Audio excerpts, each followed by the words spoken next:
Hoy nos vamos a adentrar en un caso bastante perturbador que ha estado en boca de todos. La condena de una pareja en Georgia, Estados Unidos, por el abuso de sus hijos adoptivos. Y lo que me parece particularmente interesante de este caso es que no solo nos enfrentamos a la crudeza del delito en sí, sino que vamos a analizar como 3 artículos de noticias en español que cubren este mismo evento, presentan la historia.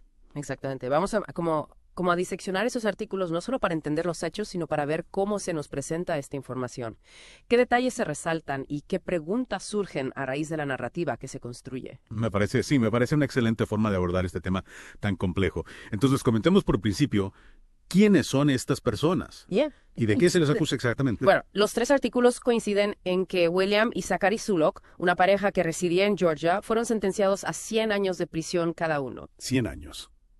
Una sentencia que no contempla la posibilidad de libertad condicional. O sea, esto ya nos da una idea de la gravedad de los crímenes. Los cargos son realmente estremecedores. Sí. Abuso infantil, agravado, censurado, explotación sexual infantil.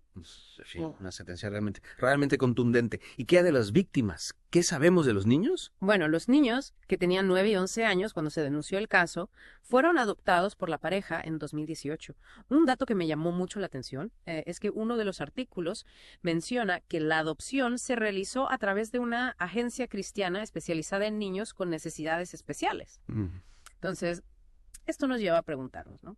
Si existen las suficientes medidas de seguridad en los procesos de adopción, especialmente cuando se trata de niños o vulnerables. Claro, una pregunta válida, sin duda. Y hablando de detalles que llaman la atención, uno de los artículos menciona que la pareja, compartía fotos de su vida familiar, ¿no? En las redes sociales, proyectando una imagen de felicidad que contrastaba con la terrible realidad. Sí, esa construcción de una fachada es un elemento que se repite en los 3 artículos. Y esto nos lleva a una reflexión más amplia. ¿Cómo las redes sociales pueden distorsionar la percepción pública y ocultar realidades tan oscuras? Es cierto.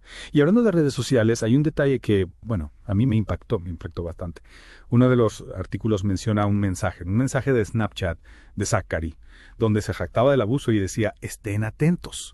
Es decir, no solo cometía estos actos atroces, sino que se enorgullecía y los anunciaba públicamente. Es realmente perturbador. Y ese detalle nos lleva a otro punto crucial, el rol de las redes sociales en este caso. Uno de los artículos menciona que la pareja utilizaba las redes sociales para contactar con una red de censurado. Es terrible pensar que las redes sociales, que en teoría deberían conectar a las personas, ¿no? Facilitar la comunicación, se pueden utilizar para fines tan oscuros. Es un recordatorio de que el mundo digital, como cualquier otro espacio, tiene sus peligros y nos obliga a reflexionar sobre nuestra propia responsabilidad como usuarios, ¿no?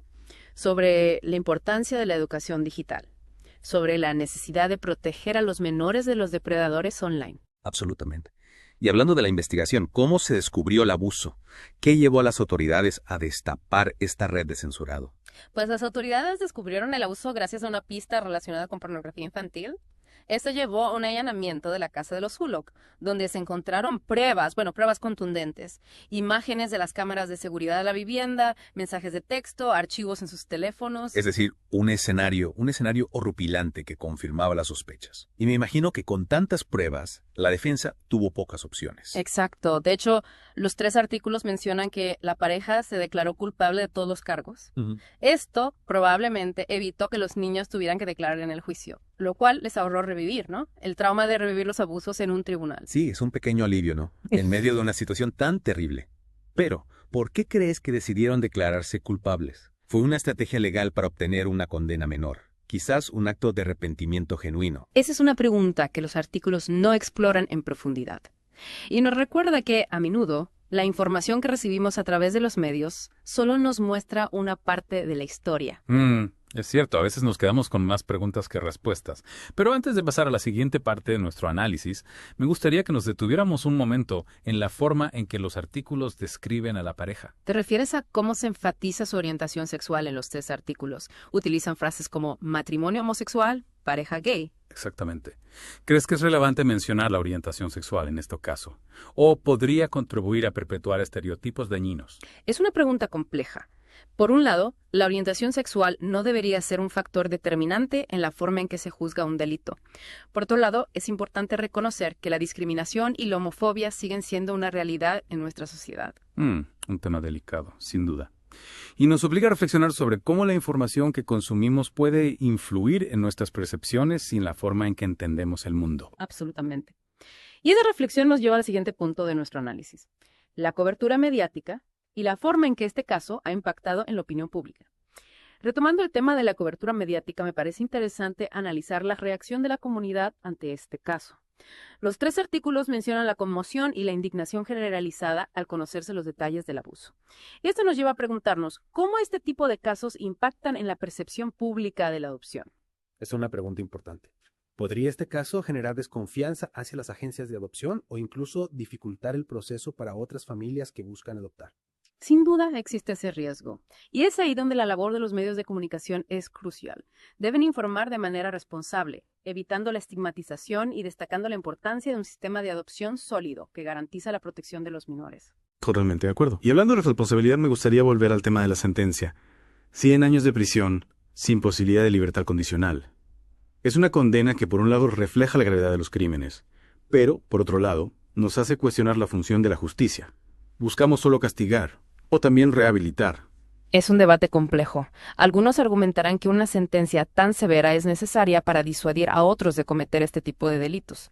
Otros, en cambio, podrían cuestionar si la privación de libertad de por vida sin posibilidad de reinserción es realmente la mejor forma de hacer justicia. Es un tema que da para una profunda reflexión. Hablando de reflexiones, me parece interesante cómo ninguno de los artículos profundiza en el trasfondo psicológico de los perpetradores. ¿Qué lleva a una persona a cometer actos tan atroces? ¿Qué factores influyen en la mente de un abusador? Es cierto. Los artículos se centran en la descripción de los hechos y en la condena, pero no exploran las motivaciones detrás del abuso. Y esto nos recuerda la importancia de abordar este problema desde una perspectiva multidimensional, que incluya la comprensión de los factores psicológicos, sociales y culturales que pueden contribuir a la violencia. Completamente de acuerdo.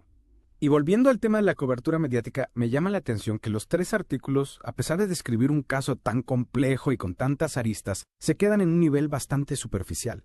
No profundizan en temas como la responsabilidad de las plataformas digitales en la prevención del abuso infantil, el debate sobre la ética en la adopción de niños con necesidades especiales o el impacto psicológico en las víctimas. Coincido contigo.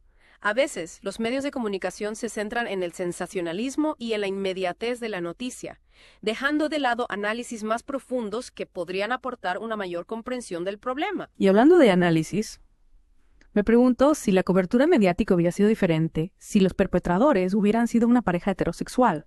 ¿Se habría puesto tanto énfasis en su orientación sexual? ¿Habrían surgido las mismas preguntas sobre la adopción? Es una pregunta interesante que nos lleva a reflexionar sobre los sesgos inconscientes que pueden influir en la forma en que se presentan las noticias. Si bien no podemos afirmar con certeza que la cobertura habría sido diferente, es importante estar alerta ante la posibilidad de que ciertos aspectos de la identidad de los involucrados, como la orientación sexual, puedan condicionar la narrativa mediática. Es decir, que debemos ser críticos con la información que consumimos, analizar el lenguaje que se utiliza, las imágenes que se muestran y las voces que se incluyen o se excluyen en la historia. Exacto. Y recordar que detrás de cada noticia hay una serie de decisiones editoriales que pueden influir en nuestra percepción de los hechos. Entonces, ¿cómo podemos, como consumidores de información, asegurarnos de estar bien informados y de no caer en estereotipos o prejuicios? Es fundamental contrastar información de diversas fuentes, buscar medios de comunicación que se caractericen por su rigor periodístico y estar dispuestos a cuestionar nuestras propias ideas preconcebidas. Es un trabajo constante de análisis y reflexión crítica. En este caso en particular, creo que es importante recordar que, más allá de las particularidades de la noticia, el foco principal debe estar en las víctimas, en la gravedad del delito y en la necesidad de proteger a todos los niños de este tipo de abusos. Absolutamente. La protección de la infancia debe ser una prioridad para toda la sociedad, y los medios de comunicación tienen un papel fundamental en la concienciación y la prevención de este tipo de delitos. En la última parte de este deep dive, me gustaría que reflexionemos sobre las enseñanzas que podemos extraer de este caso y cómo podemos aplicarlas en nuestra vida diaria. Para ir cerrando nuestro análisis, yo creo que es importante destacar que, a pesar de la crudeza del caso que hemos analizado, no debemos perder la esperanza en la capacidad de la sociedad para proteger a los niños. Completamente de acuerdo. A veces casos como este pueden generar una sensación de impotencia, ¿no? De desánimo. Pero es importante recordar que existen muchas personas, organizaciones e instituciones que trabajan incansablemente para prevenir el abuso infantil y brindar apoyo a las víctimas. Exactamente. Y desde nuestro lugar, como ciudadanos informados, también podemos contribuir. Podemos estar atentos a las señales, ¿no? De abuso, denunciar cualquier sospecha y promover la educación en valores como el respeto, la empatía, la protección de los más vulnerables. Y hablando de educación, creo que ese caso también nos invita a reflexionar sobre la importancia de la educación digital. Las redes sociales son una herramienta poderosa, sí, pero también un arma de doble filo. Es fundamental que los padres, educadores y la sociedad en general trabajemos juntos para enseñar a los niños a navegar por el mundo digital de forma segura y responsable. Sin duda. Debemos enseñarles a identificar los riesgos, a proteger su privacidad, a denunciar cualquier situación que les genere incomodidad y a buscar ayuda si la necesitan. Y hablando de buscar ayuda, creo que es importante destacar que existen recursos disponibles para las víctimas de abuso infantil, así como para sus familias. Hay líneas telefónicas de ayuda, centros de atención especializados y organizaciones que brindan apoyo psicológico y legal. Es fundamental que las víctimas sepan que no están solas, que hay personas dispuestas a escucharlas y a ayudarlas a superar esta difícil situación. Y para terminar, me gustaría volver a la pregunta que planteamos al principio.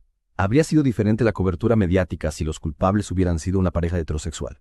Es una pregunta que nos invita a reflexionar sobre la influencia de los prejuicios, ¿no? Y los estereotipos en nuestra sociedad. Si bien no podemos saber con certeza cuál habría sido la reacción mediática, es importante estar conscientes de que nuestras percepciones pueden estar condicionadas por factores culturales, sociales e incluso personales. Es decir, que debemos estar siempre alerta para no dejarnos llevar por prejuicios o generalizaciones, y buscar siempre la información completa y objetiva para formarnos nuestra propia opinión. Exactamente. Y recordar que cada caso es único y que no podemos juzgar a las personas por su orientación sexual, su religión, su origen étnico o cualquier otra característica que no defina su comportamiento individual. Este caso nos ha confrontado con una realidad terrible, pero también nos ha brindado la oportunidad de reflexionar sobre temas importantes como la protección de la infancia, la responsabilidad de los medios de comunicación y la importancia de la educación digital. Espero que esta inmersión en el caso nos haya ayudado a comprender mejor la complejidad del problema, ¿no? Y a tomar conciencia de nuestro rol como ciudadanos para construir una sociedad más justa y segura para todos los niños. Muchas gracias por acompañarnos en este Deep Dive. Si quieres seguir profundizando en temas de actualidad, te invitamos a suscribirte al canal de YouTube, el Podcast Noticiero. Hasta la próxima.